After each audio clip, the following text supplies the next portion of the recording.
Em 2 Timóteo 2:20.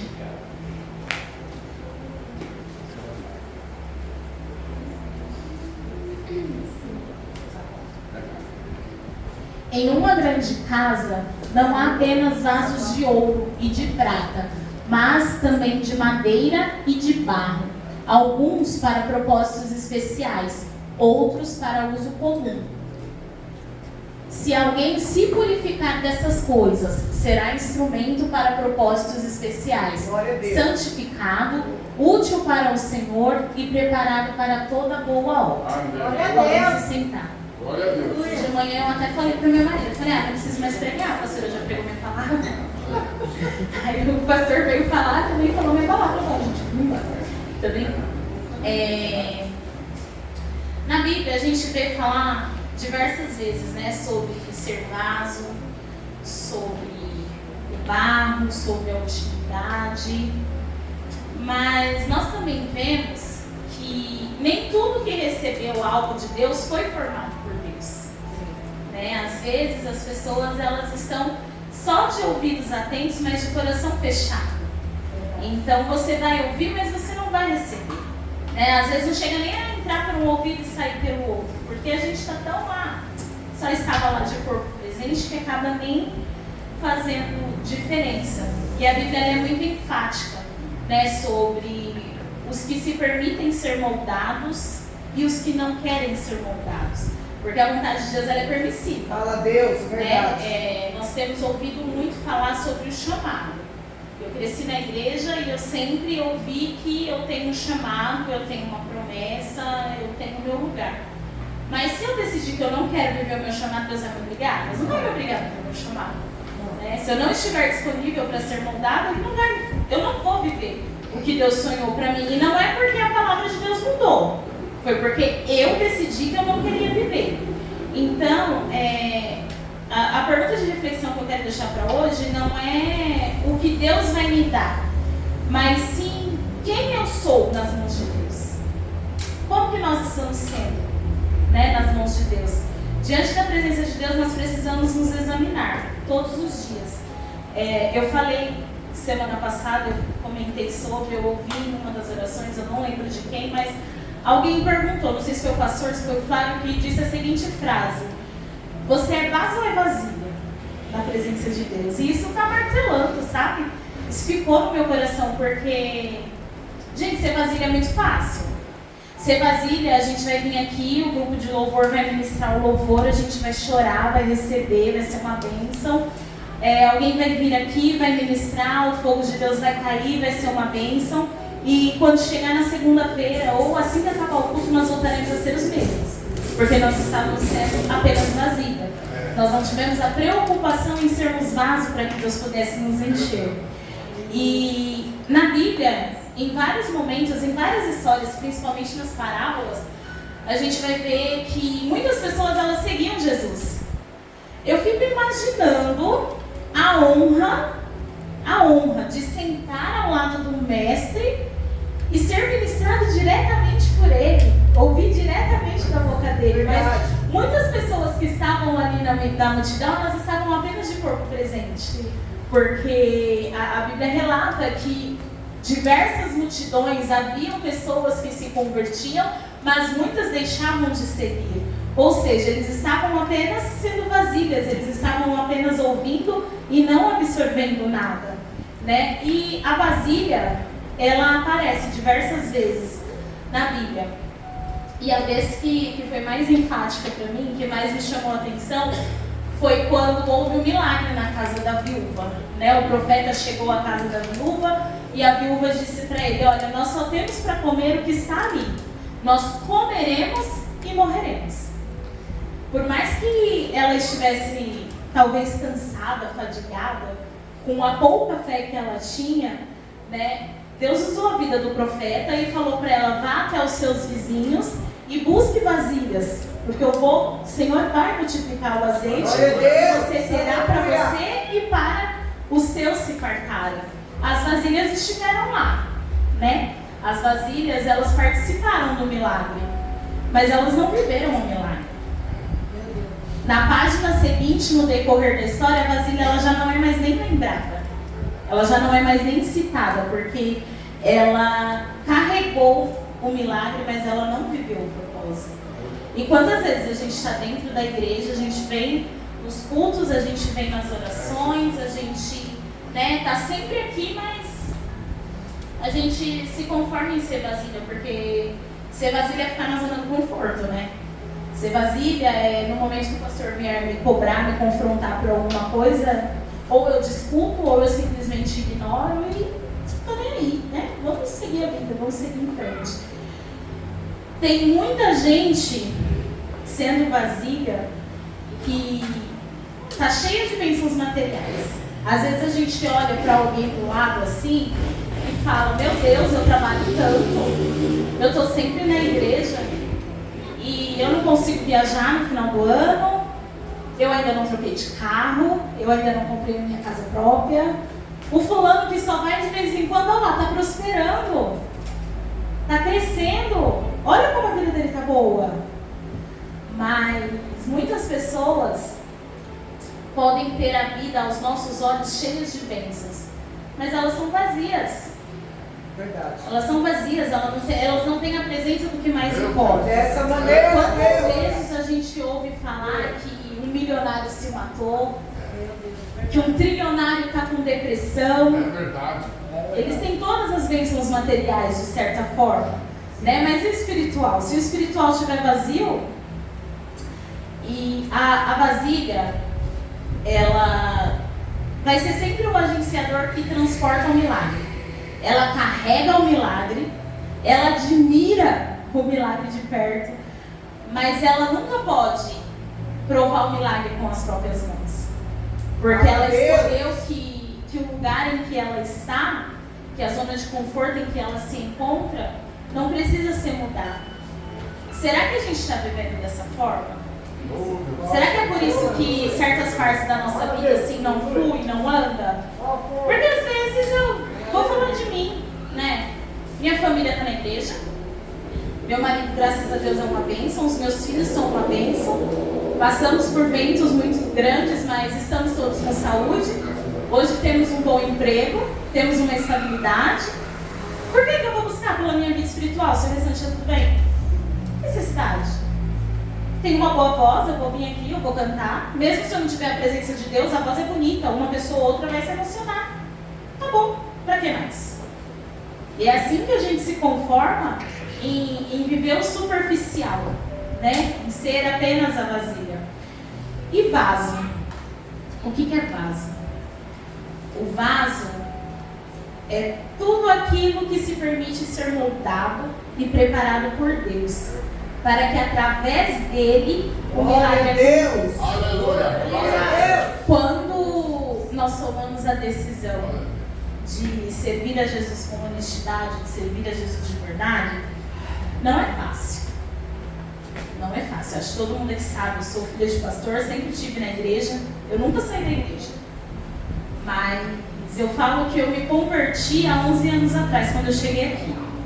Porque até então eu frequentava a igreja, né? A gente veio daquela cultura que se você está no culto, tá bom, né? Acaba sendo muito superficial.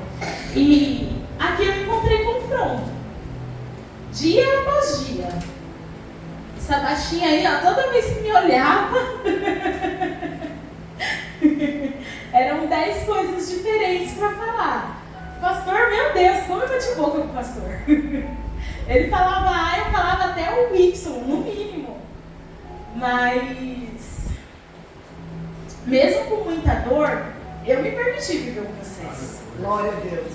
E Deus, Ele me quebrou.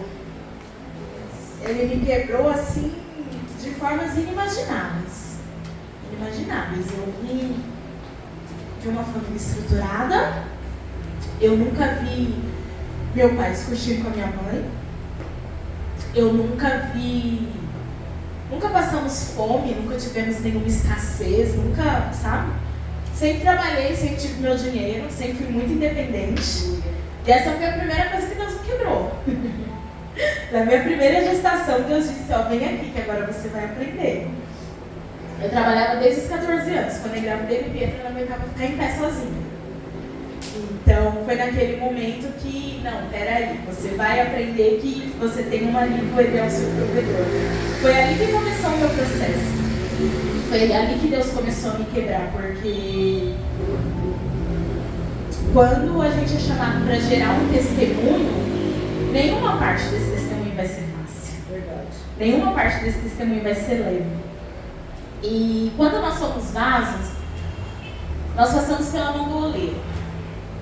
Quando nós chegamos na mão do oleiro, o oleiro ele não vai só nos abraçar e vai falar assim: nossa, Marida, como você é bonita, como você é legal, você é uma gente boa. Pelo contrário, o oleiro ele tá lá para mostrar pra gente tudo aquilo que a gente não quer ver. Todos aqueles defeitos que a gente fala: mas é só isso, não vai fazer tanta diferença, né? E nós passamos também pela etapa da pressão, porque quando nós estamos sendo moldados, nós somos muito pressionados a descobrir o melhor de nós mesmos. E, gente, não é fácil. Não é fácil. O processo, ele é duradouro. O processo, ele não começa hoje, ele termina amanhã. Porque se eu for cobrada por uma coisa hoje, e eu disser que a partir de amanhã eu não faço mais, olha, é que nem quando a pessoa quer parar de usar droga, quer parar de fumar, enfim, até o vício da comida, né? A gente tem qualquer vício que a gente acorda hoje e fala: ó, a partir de hoje eu não faço mais isso. Não é tão assim, é um processo gradual, né? A gente precisa viver os processos e às vezes a gente precisa ser totalmente quebrado. Às vezes a gente precisa descer completamente do pedestal, porque nós somos cheios de convicções. Nós acreditamos muito que, poxa, eu sou muito boa no que eu faço, eu sei falar muito bem, eu sei me portar diante das pessoas, então por que eu preciso de um discipulado? O que eu preciso aprender? Eu passei a minha vida inteira dentro da igreja, eles vão me ensinar o quê? Nunca estive fora da igreja, passei muito mais tempo dentro da igreja do que muita gente aqui. O que alguém aqui tem para me ensinar? Mas não é assim, né? Não é assim. A gente precisa respeitar as etapas, né? E viver o processo. O vaso, depois que ele é quebrado, a Bíblia relata que o oleiro ele já estava com o vaso praticamente pronto quando o vaso se quebrou. Será que se eu fosse o oleiro ali naquele momento, eu ia ter a paciência de refazer aquele vaso? Eu iria me preocupar em refazer aquele vaso? Ele foi e refez o vaso. Passado algum tempo, quando ele estava terminando novamente, quebrou de novo. E trazendo isso para os nossos dias, eu enxergaria da forma que, quando os nossos líderes precisam nos chamar a atenção para alguma coisa, quantas vezes a gente não é chamado a atenção pela mesma coisa várias e várias e várias vezes. Mas eu entendo que se está chamando a sua atenção, se está tentando te ver melhor, é porque te ama e quer te ver no céu, amém? Amém. Então que a gente saiba respeitar essa etapa do processo também. O que define o vaso? O vaso, ele não é definido pelo seu talento. Você pode ter diversos talentos. Pode ser um pregador excelente, você pode ser o melhor cantor, você pode ser o melhor pintor, você pode ser o melhor em tudo que você faz. Mas se o seu coração não for puro, se o seu coração não estiver voltado para Deus, se você não tiver a essência do Espírito Santo, de nada adianta. Verdade. De nada adianta, porque o vaso de barro, ele tem um valor muito maior do que um vaso de ouro. Acredite se quiser. A beleza externa, ela pode até chamar atenção, mas diante de Deus, se por dentro você não estiver bem com Deus, de nada adianta você vir aqui e ser um avivalista e ser alguém que faz acontecer e diante de Deus você não está bem. De nada será válido. E a palavra diz assim, né, foi até o versículo que nós lemos lá em 2 Timóteo 20, diz exatamente assim: se alguém se purificar, será vaso para a honra, santificado e útil ao Senhor. Então, se eu tenho dons, se eu tenho talentos, se eu estou na casa de Deus, mas eu não quero me purificar, eu não quero me libertar daquilo que me trava, eu não quero sair daquilo que me faz mal, inútil é a minha presença. inútil é estar aqui. Se eu não quero mudança, se eu não quero compromisso de verdade com Deus, de nada vai valer. E aí, existem também os vasos que estão quebrados. Talvez hoje tenha alguém quebrado no meio de nós. E não sei. Talvez o seu vaso seja quebrado por dentro, porque você se cobra tanto, você diz tanto para Deus que, ai Senhor, eu não sou capaz, ai Senhor, eu não tenho valor algum, ai Senhor, eu não consigo nada. E aí é você mesmo que está depredando o seu vaso de dentro para fora. E ao fazer isso, você não dá espaço para que o Espírito Santo entre e venha te restaurar. Porque o Espírito Santo ele é educado. Se você não der abertura, ele não vai entrar. Talvez o seu vaso ele esteja quebrado por sentimentos não tratados. Às vezes você cresceu ouvindo que se alguém te maltratou, se alguém te falou alguma coisa que te machucou, você tem que engolir e seguir em frente. E esse buraco existe dentro do seu vaso. Esse buraco ele é real. Talvez você não tenha forças, não tenha coragem para chegar em alguém da liderança, para chegar em um amigo e pedir ajuda, mas você pode dizer diretamente para Deus, você pode falar para Ele, olha Senhor, isso ainda dói, isso ainda me machuca, isso ainda me fere. Eu preciso que o Senhor me cure, né? Eu preciso que o Senhor me ajude.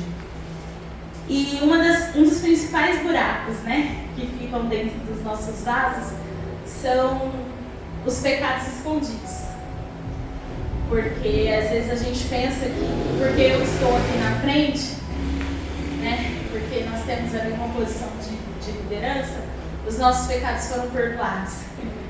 Ou então, porque eu tenho uma posição de liderança, eu vou falar e eu vou vir aqui, eu vou cantar, vou transmitir cura para as outras pessoas e tá tudo bem, não preciso de mais nada. Mas não é assim, a gente precisa confessar com os nossos lábios ao Senhor que nós precisamos para que Ele possa agir, para que Ele possa fazer, né? Mas talvez também o seu vaso ele pode ter sido depredado por outra pessoa. Às vezes alguma palavra que você ouviu e você nunca mais esqueceu. Às vezes você foi rejeitado. Às vezes você foi rejeitado. Existem pessoas que são rejeitadas dentro da própria família.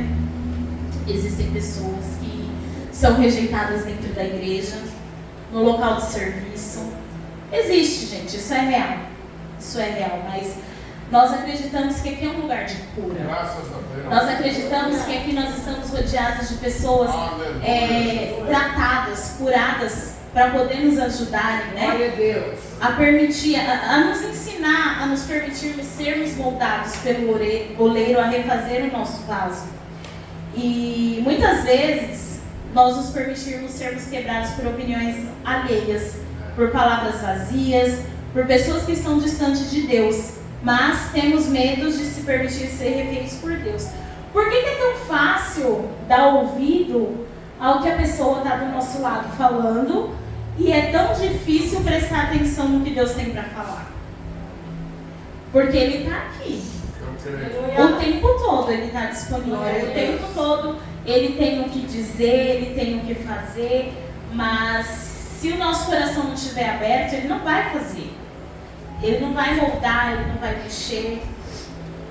O que aconteceu na sua caminhada até hoje, o que fez com que você fosse quebrado, vindo da boca de outras pessoas, não anula o projeto que você fez. Glória a Deus, é verdade. O que fez com que o seu vaso abrisse em buracos, tivesse rachaduras, não anula a promessa do Senhor.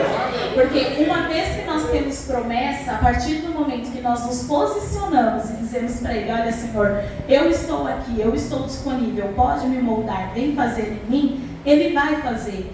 Mas eu vou repetir porque isso é muito enfático. Aleluia, Jesus. Glória a Deus. O Espírito Santo ele é educado. Então, Ele conhece todos os seus medos, todas as suas necessidades, todos os seus anseios. Mas enquanto você não disser para Ele, Senhor, é o dedo do meu mindinho que eu preciso de ajuda, Ele não vai fazer. E não é porque Deus é egoísta, ou porque Deus é ruim, ou porque o Espírito Santo não gosta de nós. Não é nada disso, é simplesmente porque Ele é um pai. Ele é um pai. E nós, como pais, nós vemos muitas necessidades dos nossos filhos, mas tem coisas que, se os nossos filhos não nos contam, nós nunca vamos saber. Verdade. Deus, Ele sabe de tudo, mas nós precisamos conversar com os nossos lábios. Então, para refletir um pouquinho. O que você precisa pedir para Deus preencher em você hoje? Qual é o buraco que você precisa pedir para que Ele preencha? Qual vai ser o momento em que nós vamos reconhecer que o nosso vaso ele está totalmente quebrado? Qual é o momento que nós vamos reconhecer que sem o Espírito Santo nós não podemos nada? Qual é o momento que nós vamos ter coragem de abrir a nossa boca e falar para Deus: olha, Senhor, o processo doeu. O processo doeu. A lapidação, ela dói, o vaso ser Verdade, feito, Deus. ele dói muito, mas Senhor, eu estou aqui, olha para mim, cuida de mim, vem e me refaz como tiver que ser feito. Glória a Deus. Porque às vezes a gente quer manter essa aparência de forte, essa aparência de estar tudo muito bem, legal, tudo certinho, mas o Senhor está ali ao lado, só aguardando que a gente fale para Ele: olha, Senhor, me ajuda nisso, me ajuda naquilo, me refaz. A partir do momento que a gente abre a nossa boca e pede para Ele fazer, Ele faz. E quando Ele começa a fazer, meu irmão, não tem nada que Ele não possa fazer, não tem nada que Ele não possa mover, não tem nada, não existe nada que Ele não possa mudar. Então, independente do que foi que aconteceu na sua caminhada hoje, que fez com que o seu vaso se quebrasse, fala para Ele, conta para Ele. A gente canta muito que Ele é nosso Pai, que nós temos um Pai, né? Nós gostamos muito daquela canção que fala assim: eu sou teu Pai, é só clamar. Eu sou teu Pai, é só falar. Não precisa de formalidade. E é mesmo. Fala diretamente para Deus. Deus, está doendo porque aquele dia a Mariazinha passou por mim, pisou no meu pé e me pediu desculpa. Deus está doendo porque... Deus está doendo porque quando eu era criança, eu queria estar perto das outras crianças e eu era desprezado. Fala para Deus. Talvez você não se sinta à vontade para contar para outra pessoa, mas fala para Deus. Aleluia. A minha cura, a sua cura depende do que nós confessarmos a Ele. Sabe, a minha cura está aqui, está do meu ladinho me esperando. Mas se eu não falar para Ele: Senhor, pode me curar, Senhor, pode me tratar, Ele não vai fazer. Não é porque Ele é um Deus ruim, não. Não é porque Ele é bom, não. É porque nós aprendemos, nós sabemos que nós precisamos confessar, nós precisamos falar para que Ele faça. E que a gente possa se autoavaliar, sabe? Será que nós estamos sendo a vasilha que só vem um pouquinho no domingo, recebe um pouquinho e vai embora para casa e está tudo bem? Ou será que nós somos vasos que no momento que o Senhor falar: olha, eu vou derramar do meu azeite sobre você, nós teremos espaço? Glória a Deus. Será que nós somos a vasilha que apenas contempla o milagre do coleguinha do lado? Ou nós somos os vasos que se permitiu ser moldado, que se permitiu ser refeito e que se torna um agenciador de milagre? Né? Ai de nós, se nós não estivermos disponíveis para ser refeitos pelas mãos do oleiro. As vasilhas, Deus até enche, mas os vasos, Deus, Ele forma. Glória a Deus. Então, não é válido você ser uma vasilha cheia, porque no primeiro tombo você esvazia e nunca mais vai estar disponível. Se você é um vaso, você pode até passar por tempestades, ser quebrado, ter momentos difíceis, mas o Espírito Santo, Ele sempre vai estar ali. Ele sempre vai estar disponível para te encher novamente. Aleluia. E aí fica a pergunta: o que a gente quer da nossa vida? A gente quer apenas receber? Ou nós estamos dispostos a ser moldados? Porque para ser moldado vai doer. Não vai ser fácil não. Verdade. Mas a partir do momento que nós somos moldados, que nós somos preenchidos pela presença do Espírito Santo, tudo se faz novo. E eu creio que hoje o oleiro ele está aqui. Ele está passeando no meio de nós. E a principal intenção do oleiro dentre nós não é descartar, mas sim refazer. Então, abra o coração e entenda que é muito melhor nós sermos um vaso quebrado nas mãos de Deus do que sermos uma vasilha cheia, mas fora do propósito. Porque estar no caminho é diferente de seguir o propósito. E se hoje nós permitirmos, se hoje nós abrirmos o nosso coração, Ele vai tocar em tudo aquilo que dói. Ele vai tocar em tudo aquilo que ainda nos aflige. E Ele vai refazer o nosso vaso. Porque enquanto nós formos barros, ainda existe esperança. Enquanto nós formos barros, ainda existe uma oportunidade de nós estarmos no céu com Ele. Então, abra o coração e se permita ser vaso. Se permita ser vaso na presença do Senhor para que Ele possa fazer o que Ele tem para fazer nas nossas vidas. Amém?